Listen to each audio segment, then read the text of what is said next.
Once upon a time, the Parthenon looked like this. A temple to the goddess Athena. It was a symbol of culture and refinement.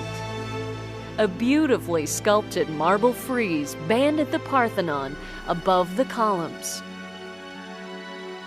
And so this temple stood for 2,000 years.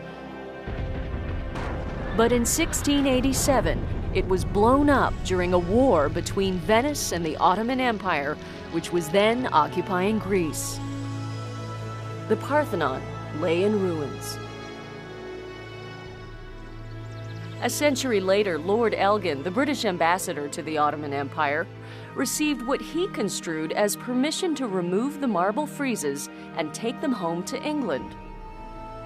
His partisans say he saved these stunning artworks from vandals who were pulling them apart.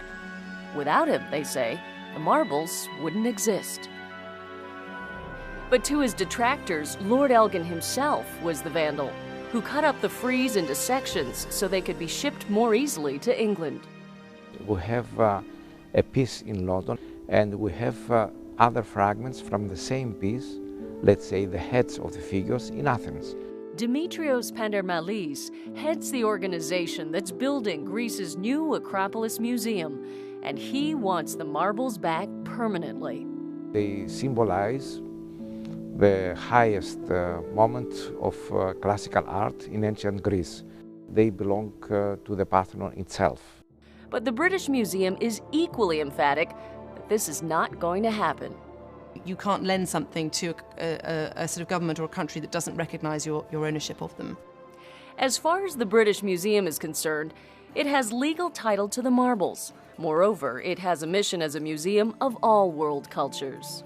What the British Museum can almost uniquely provide is an opportunity to see the Parthenon sculptures in context with civilizations that flourished and around the time of ancient Greece. You can also uniquely see the huge inspiration that these objects have had on subsequent world cultures and how they have become now masterpieces of art and masterpieces of Greek civilization. But Professor Pandermalis isn't buying that argument.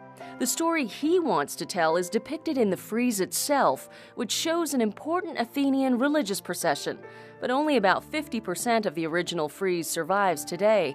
And of that 50%, about half are in London and the other half are in Athens. He believes all the surviving pieces should be exhibited together because seen together, they have a narrative. It's not correct for a piece so important to have fragments in different places and not all the originals together next to the original building. And the British public seems to agree with him.